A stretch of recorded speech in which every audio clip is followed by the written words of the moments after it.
Baghdad میں 20 لاکھ آدمی قتل کروایا اس نے. 20,000 نہیں میں نے کہا, ذمہ داری سے حوالہ دوں. کتنے لوگ بولیے؟ 16 لاکھ آدمی اس نے تلوار سے مروایا. لوگوں نے نا زیر زمین تہ خانے کھودنے شروع کر دیے. 4 لاکھ آدمی تہ خانوں میں چھپ گیا اور چن چن کے مسلمان مارتا تھا. جب ہلاکو کو کسی نے بتایا نا 4 لاکھ بندے چھپ گئے, اس نے نہروں کے بند توڑوا دیے, دریاؤں کے بند توڑوا دیے, پانی زیر زمین چلا گیا. 4 لاکھ آدمی ڈوب کے مر گیا. 20 لاکھ آدمی مروایا. ایک دن ایک علاقے میں گھوم رہا تھا, لیمو کھانے کا بڑا شوقین تھا. بازار میں گیا تو ایک لیمو خریدا. اس نے دیکھا کہ بازار میں بوڑھے بچے جوان خریداری کر رہے ہیں, تو کہنے لگا ابھی بھی اتنے مسلمان زندہ ہیں, بناؤ ان کی لائنیں, قتل کرنا ہے. 3 لائنیں بن گئی. ایک بوڑھا آدمی بھی لائن میں آ گیا, لیمو کھا رہا ہے, اس کو ہلکا ہلکا چوستا ہے, گھوڑے پہ بیٹھا ہے, قتل کرا رہا ہے لوگوں کو. ایک بابا جی پہلی صف میں تھے, جب پہلی صف قتل ہونے لگی, بابا جی پچھلی صف میں دوڑ کے ہو گئے. ہلاکو خان ہنس رہا ہے اس کو دیکھ کے. معاذ اللہ, جب بندہ ہوتا ہے نا کسی منصب پہ, پھر وہ مذاق اڑاتا ہے دوسروں کا. بابا دوسری صف میں آیا تو ہلاکو خان نے وہ بھی قتل کرائی, تو بابا دوڑ کے تیسری صف میں. آخری صف کے کونے پہ جب بابا کھڑا ہو گیا نا, تو سارے بندے مر گئے. بابے کو قتل کرنے لگا جلاد. ہلاکو کہنے لگا ٹھہر جا. کہنے لگا بابا تو تیسری صف میں آیا تھا, تیرا کیا خیال تھا بچ جائے گا؟ بابا کہنے لگا خیال نہیں, میرا یقین ہے کہ میں بچ جاؤں گا. میرا شرط یہ ہے کہ یقین ہو اندر, شرط یہ ہے کہ ہنس کے کہنے لگا ہلاکو خان کیسے؟ تو بابا کہنے لگا اگر اللہ چاہے تو بچ سکتا ہوں, اگر اللہ چاہے تو میں. بہت سارے لوگ ہیں ڈاکٹر لکھ کے دے دیتے ہیں نہیں بچے گا, وہ بچ جاتا ہے, کیونکہ بچانے والا اللہ ہے. کہا اگر اللہ چاہے تو بچ جاؤں گا. تو ہلاکو کہنے لگا کیسے؟ جب ایسے کیا نا, کیسے ایسے کیا نا, تو لیمبو ہاتھ سے گر گیا. وہ بچے پلیئر نہیں ہوتے, وہ گیند گنتی ہے تو چھلانگ لگا کے پکڑ لیتے. تو بڑا گھوڑ سوار تھا, نیزہ باز تھا, چھلانگ لگائی لیمبو کیش کرنے کے لیے. کیسے تو کیسے بچے؟ یوں ہاتھ گھمایا, لیمبو گرا تو چھلانگ لگائی, نیچے جھکا. جب نیچے جھکا نا تو گر گیا گھوڑے سے. جو پیر تھا وہ گھوڑے کی رکاب میں الجھ گیا. گھوڑا ڈر کے دوڑ گیا. جب گھوڑا دوڑا تو زمین پر زور زور سے سر لگنے لگا. سپاہیوں کہتا دوڑو اس کو پکڑو. سپاہی بھی دوڑے پر گھوڑا قابو نہ آیا. گھوڑا اس وقت رکا جب نہ اس کا چہرہ پہچانا جاتا تھا, نہ آنکھیں سلامت تھی, نہ ناک سلامت تھی. اس کی کھوپڑی ساری اس طرح چور چور ہو گئی جیسے کسی نے ہتھوڑے کے ساتھ پیسی ہو. ہلاکو کی لاش سے خون بہ رہا تھا. بابا ہنس رہا تھا. ایک سپاہی کہنے لگا بابا تو کیوں؟ کہنے لگے میں اپنے رب کی قدرتوں پہ مسکرا رہا ہوں. کل من علیہا فان ویبقی وجہ ربک ذو الجلال والاکرام. کا میں نے اسے سمجھایا تھا کہ بچانے والا بچا لیا کرتا ہے. تو اس نے مجھے, سکندر اعظم نے 32 سال کی عمر میں آدھی دنیا فتح کر لی تھی.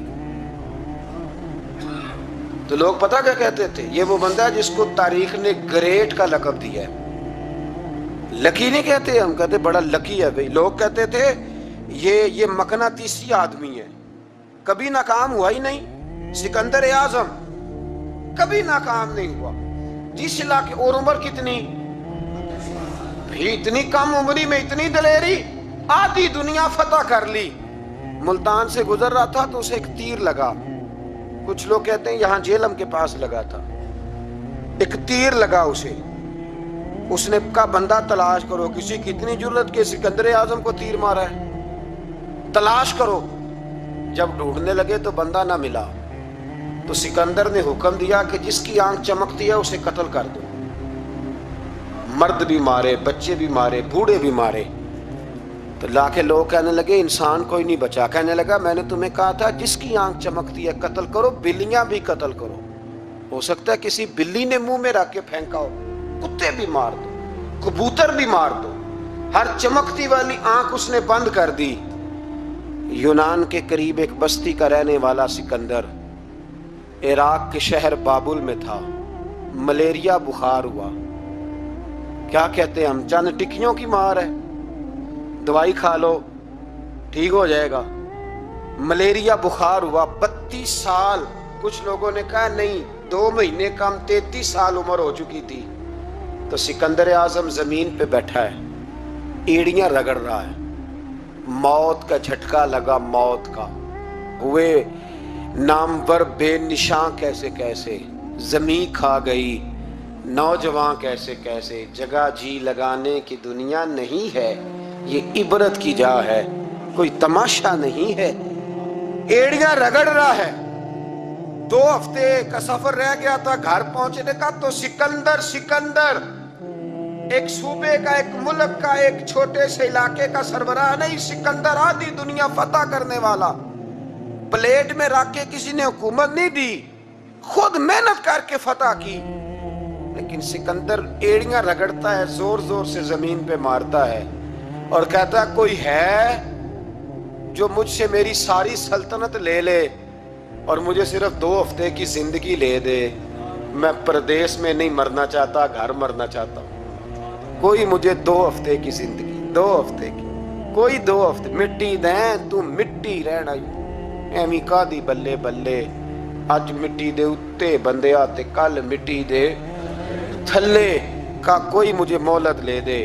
लेकिन रब का कानून है, जब वक्त आ जाता है फिर मोहलत। मेरे भाई अपनी जिंदगी ना आजिज़ी में, झोंक के, सादगी में, कोने में। दुनिया के प्रोटोकॉल खत्म होंगे। असल प्रोटोकॉल वो है जो अल्लाह क़यामत के दिन अता फरमाएगा। मेरे नबी पाक ने फरमाया अमीर जो होंगे, अमीर वो चींटियों की शक्ल में होंगे और गरीब अपने पैरों के नीचे उन्हें मसल के चले जाएंगे। ये वो वाले अमीर जो तकब्बुर करते थे, वरना तो अमीर हजरत उस्मान गनी भी हैं, हजरत अब्दुर्रहमान इब्ने औफ भी हैं, हजरत सुलेमान अलैहिस्सलाम भी। जो अमीर तकब्बुर करे, अकड़ जाए, अगर अमीर हो आजिज़ी इख्तियार करे तो फिर तो अल्लाह उसे जन्नत भी अता फरमाता है। तो मेरे भाई अपने आप को समेटें हम जाने के लिए। जिनकी उम्रें मेरी तरह 40 साल की तरफ सफर कर रही है ना, वो आधी जिंदगी जी चुके हैं, बाकी आधी पता नहीं है। लोग इतना लंबा याद नहीं रखते। हजरत मौला अली कब्रिस्तान गए तो कब्र वालों से कहने लगे कब्र वालों तुम्हारा क्या हाल है। तो एक मुर्दा कब्र के अंदर से बोल के कहने लगा अली कफन फट गया है, हड्डियां चूर चूर हैं, माल तो पता नहीं कहाँ रह गया पर हिसाब देना पड़ रहा है। आप बताइए पीछे हमारे घर वालों का क्या हाल है। तो हजरत अली फरमाने लगे जहाँ तुम बैठते थे वहां कोई और बैठने लग गया है। तुम्हारी बीवियों ने नए निकाह कर लिए, तुम्हारे दोस्तों ने नए दोस्त बना लिए। अब तो लोग तुम्हें याद भी नहीं करते, अब तो तुम्हारा जिक्र ही कोई नहीं करता, अब तो खत्म हो गया तुम्हारा तज़किरा भी कोई नहीं। तज़किरा उसी का रहेगा जिसने रब को याद किया और फिर रब ने उसका चर्चा किया, उसका तज़किरा रहे। अपने आप को एक मौके पर भी कभी मुतकब्बिर ना होने दे। आजिज़ी हुस्न है जिंदगी का। खजाना आए तो कारून ना बने, महल बनाए तो शद्दाद ना बने। अगर अल्लाह ताला दौलत दे तो कभी भी अपने आप को नमरूद और फिरौन ना बनने दे। इक़्तिदार मिले तो कभी भी अपने आप को हलाकू खां और चंगेज़ खां ना बनाओ। और अगर नमाजी बनो तो वो वाले नमाजी बनो जो नमाजी भी होता है। हज़रत उमर फ़ारूक को किसी ने ईद वाले दिन देखा तो उमर रो रहे थे, छोटी ईद वाले दिन। हमारे यहाँ तो लोगों ने डेक तैयार करके रख लिए हैं, तैयारी हो गई है। चांद रात को जो नेकियां कमाई हैं वो सारी शैतान के हवाले करेंगे माज़अल्लाह इल्ला माशाअल्लाह। उसको कहेंगे ले जा हमने कमाई हैं तेरे लिए। फौरन पहली रात ही, इधर ऐलान हुआ नहीं उधर तमाशे लगे नहीं माज़अल्लाह। हज़रत उमर ईद वाले दिन रो रहे थे। किसी ने कहा उमर ये खुशी का दिन है आप रो रहे हैं। तो फरमाने लगे खुश तो वो होना जिसको यकीन है कि उसका नमाज रोज़ा कबूल हो गया। मुझे तो अभी पता ही नहीं मेरा कबूल हुआ है कि वापस कर दिया जाएगा। जाओ मुझे कुछ खबरी सुनाओ आके कि मेरा कबूल हुआ। वो तो बेनियाज है, وہ تو دل کرے تو کہے جا اٹھا کے لے جا، تیرا مجھے پسند ہی نہیں۔ تکبر اللہ تبارک و تعالیٰ کی چادر ہے، رب کریم سے بڑا کوئی نہیں، لہٰذا اللہ عاجزی نہیں فرماتا، وہ متکبر ہے۔ اللہ اکبر، اللہ سب سے بڑا، اللہ بہت بڑا ہے، سب سے بڑا اللہ ہے۔ اب کوئی اور بڑا بننے کی کوشش نہ کرے، عاجزی میں رہے۔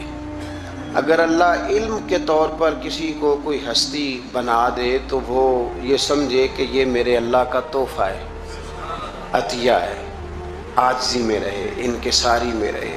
اگر اسے عمل کی توفیق مل جائے، رب کریم اسے نماز کا موقع عطا فرما دے، اللہ اسے صوم و صلات کا پابند کر دے، اس کی دعائیں مقبول ہونے لگے، اب وہ اپنے آپ کو ولی کامل نہ سمجھے، بلکہ وہ کہے کہ میں تو رب کا عاجز بندہ ہوں۔ اگر اللہ تعالیٰ کسی کو دولت دے دے اور بے شمار عطا فرما دے، اللہ جسے دیتا ہے بغیر حساب ہی عطا فرماتا ہے، اب وہ بندہ اس پہ ٹھہر نہ جائے کہ دیکھو نا میں بڑا سمجھدار تھا تب مجھے ملی ہے، نہ۔ کچھ لوگ حسب نسب پہ اتراتے پھرتے ہیں، کہتے میں چودھریوں کے خاندان میں ہوں۔ میرا سوال یہ ہے کہ تو پیسے جمع کرا کے چودھریوں کے گھر پیدا ہوا ہے، کیوں الجھا ہوا ہے تو اس چکر میں؟ حسب نسب پہ فخر ہے، علم پہ، عمل پہ، دولت پہ، عہدے پر، اقتدار پر۔ اللہ کو یہ بات پسند نہیں، فرمایا کل من علیہ فان، زمین میں جو کچھ ہے سارا فنا ہو جائے گا۔ دیکھیں لفظ کیا ہے قرآن پاک کے، یہ نہیں فرمایا ختم ہوگا، یہ نہیں فرمایا موت آئے گی، یہ نہیں فرمایا مٹے گا، کل من علیہ فان، فنا ہی ہو جائے گا، صفحہ ہستی سے نام اور نشان مٹ جائے گا، تمہاری باقیات بھی باقی نہیں رہیں گی، نشان تک مٹ گئے ہیں قبروں کے۔ یہ شہر اتنے پرانے نہیں، صدیوں پرانے نہیں، یہ شہر کہ 1000 سال ہو گیا یا 2000 سال ہو گیا، یہاں بھی کسی قبر کو کھودتے ہو تو ہڈیاں نکل آتی، اتنے پرانے قبرستان نہیں، پھر بھی کھودو تو نیچے سے ہڈیاں۔ رب فرماتا ہے کل من علیہا، جو کچھ زمین میں ہے سارا، تو یا اللہ بچے گا کیا؟ فرمایا وَيَبْقَى وَجْهُ رَبِّكَ، بچے گی تیرے رب کی ذات، ذوالجلال والاکرام، جو بڑی عظمت والا ہے اور بڑی بزرگی والا ہے۔ کچھ اولیاء اللہ بچ کیوں جاتے ہیں؟ اس لیے کہ فَاذْكُرُونِي يَذْكُرْكُمْ، اللہ فرماتے ہیں تو مجھے یاد کرو میں تمہیں یاد کروں گا۔ تو جسے اللہ یاد کرتا ہے، چونکہ اللہ باقی ہے تو جسے وہ باقی یاد کرتا ہے وہ بھی باقی رہ جاتا ہے۔ فنا ہے زندگی میں۔ کچھ لوگ اپنے علم پر بڑا، میں دیکھتا ہوں بیچارہ ایک آدمی دیہات کا رہنے والا تھا، بی اے کر گیا، اب وہ کہتا ہے ہمارے، آپ کو پتہ ہے نا ہمارے علاقے کے سارے لوگ ان پڑھ ہیں، تو میں کہتا ہوں تو سب سے بڑا ان پڑھ ہے جو لوگوں کو جاہل سمجھتا ہے، تو سب سے بڑا بیوقوف ہے۔ نبی کریم علیہ السلام نے فرمایا من قالا انا عالم فہو جاہل، جس نے کہا میں عالم ہوں وہی تو جاہل ہے، جس نے کہا میں عالم۔ 2 منٹ لگتے ہیں، علم شلم سارا وہ جا پڑتا ہے، علم پڑھے دا مان نہ کریے، مات آکھی میں پڑھیا او جبار کہار کہاوے، متے روڑ دیویں دودھ کڑیا۔ خبردار، اگر 2 ایڑے ترچھے لفظ آ گئے تو جاہلی کہنے لگ گیا ہے، ان پڑھی کہنے لگ گیا ہے، علم کا بہت بڑا غبار لوگوں کو چڑھ گیا ہے، بہت بڑا۔ کہتے ہیں جی بڑی ضرورت ہے جی، بڑا دیکھے نا جی یہ بندہ بھی ان پڑھ ہے وہ بھی ان پڑھ ہے، تو میں نے کہا علم اگر تیرے پاس ہوتا تو اخلاقیات والا ہوتا، تو کسی شخص کے پر کوئی کسی قسم کے جاہل ہونے کا فتویٰ نہ دیتا۔ علم کا غرور، یقین کریں لوگ سلام نہیں سیدھی لیتے، کہتے میں پڑھا لکھا ہوں جی، میں پڑھا لکھا ہوں۔ ایک صاحب ایک دفعہ مدرسے میں آ گئے تو کہنے لگے کہ فلاں علامہ صاحب کی تعلیم کتنی ہے؟ میں نے کہا آپ کی کتنی ہے؟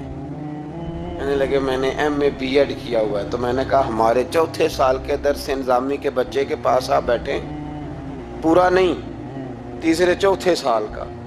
तो आप छोड़ें MA B.Ed क्या है, आप उर्दू अदब पे बात करें। हम अरबी अंग्रेजी की बात ही नहीं करते। अजीब बात है यार, पता ही नहीं इल्म किस चीज का नाम है, फकाहत किसको कहते हैं। डरें, अगर अल्लाह तबारक व तआला इल्म देता है तो कई दफ़ा हाफिज़े बड़े बड़े लोग होते हैं, लेकिन उनका हाल ये होता है कि अपना नाम तक भूल जाते हैं। अपना नाम नहीं याद आता। बुढ़ापे में लोग पूछते हैं नाम क्या है, तो कहते पता नहीं क्या नाम है। रास्ते भूले हुए हैं लोग, भूले हुए रास्ते। बहुत बड़ा साइंसदान और बहुत बड़ा उलूम फ़नून का माहिर आदमी, लेकिन माज़ अल्लाह सुम्मा माज़ अल्लाह, अल्लाह हमें माफ़ फरमाए, पागल होके मरते हैं लोग, मफकूदुल खबर हो जाते हैं, हाफ़िज़े तबाह हो जाते हैं। कुल्लु मन अलैहा फ़ान। ना, कोई अपने इल्म पर किसी किस्म का कोई भरोसा। इमाम गज़ाली कहते हैं बनी इसराइल का एक बड़ा नेक आदमी था। जिस तरह 5 नमाज़ें पढ़ने वाला सबसे नेक नहीं हो जाता, तो बाकी सारे ही गुनाहगार नजर आते हैं। सारा दिन बहस ही करता रहता है, ये भी नहीं पढ़ता नमाज, ये भी नहीं पढ़ता, वो भी नहीं पढ़ता। तो मैं कहता हूँ तू अल्लाह से डर, अगर अल्लाह ने तौफीक दे दी है। तबलीग करना तेरी जिम्मेदारी है, तनकीद करना तेरी जिम्मेदारी नहीं है। तू डर अल्लाह ताला से। अगर 2 एड़े तिरछे लफ्ज मस्जिद में जाके तू अल्लाह अल्लाह के कर लेते है, तो अब तू तनकीद ना कर, फलां भी नहीं आता, फलाना भी नहीं आता, ये तेरी जिम्मेदारी। तू तबलीग कर, जाके उसे कह। जो मैं बात अर्ज कर रहा हूँ उस पर गौर करें। यहाँ बैठ के बहस करने की इजाजत नहीं कि फलाना भी बेनमाजी है, फलाना भी बेनमाजी है। हुक्म ये है कि उसके घर जा, दरवाजे पे दस्तक देखा, भाई आ नमाज पढ़ने चले। जो काम करने वाला है वो करते नहीं, और जो नहीं करने वाला उस पे बहस हो रही है, फलाना नहीं आता, बड़ी रोटी है, बड़ा पैसा है, मस्जिद नहीं, ये तो है ही नहीं तेरे करने वाला काम। तू जाके पैगाम दे। बनी इसराइल के एक शख्स था, तो बड़ा इबादत गुजार था, बड़ा नेक था, बड़ा परहेजगार। एक गुनाहगार बेचारा, उसने देखा कि वो दरवेश साहब, सूफी साहब, नमाजी साहब, हाजी साहब बैठे हुए, मैं भी पास जाके बैठता हूँ, शायद मुझ पे भी अल्लाह करम नवाजी कर दे। मैं भी पास जाके, अल्लाह अकबर, मैं कहता हूँ क्या बात है इस गुनाहगार की, जो अपने आप को गुनाहगार तो मानता है ना, क्या बात है इसकी। कहने लगा मैं भी जाके बैठता हूँ, शायद मालिक मुझ पे फजल फरमाए। उस नेक के पास जाके बैठ गया। जब जाके बैठा ना, तो नेक कहने लगा तू किधर आ गया, उठ चल दौड़ जा, तुझे नहीं पता तू कहाँ आ गया, इतना नापाक आदमी सुबह शाम गुनाह करता है, मेरे पास आ गया है। अल्लाह करीम ने उस वक़्त के नबी को वही फरमाई, उस वली को जाके कह दो मैंने तेरे सारे अमल ज़ाया कर दिए। तू अपने आप को इतना आला जानता है। कुल्लु मन अलैहा फ़ान। अगर तुझे थोड़ी सी नमाज की तौफीक दे दी, सबको गुनाहगार समझने लगा। और फरमाया गुनाहगार को जाके कह दो तूने अपने आप को गुनाहगार समझ के मेरा वली समझ के सोबत हासिल किया, तेरे मैंने सारे ही माफ कर दिए। ये जो तकब्बुर है ना, तकब्बुर इल्म का, फजल का, तकवे का, परहेज, इसको उतार के फेंकें, आजिज़ी पैदा करें, इनकिसारी पैदा करें, डरें। लोग डरा करते, हज़रत उमर की बड़ी शान है ना। मेरे मुस्तफ़ा करीम ने फरमाया शैतान वो गली बदल जाता है जिस गली में उमर को देख लेता है। 950 साल हजरत जिब्रील शान बयान करें तो जनाब उमर की अजमत ख़त्म नहीं होती। हजरत फारूक आज़म और यहूदी और ईसाई कहते हैं कि 6 महीने उमर अगर और रहते तो दुनिया में कोई काफिर ना छोड़ते।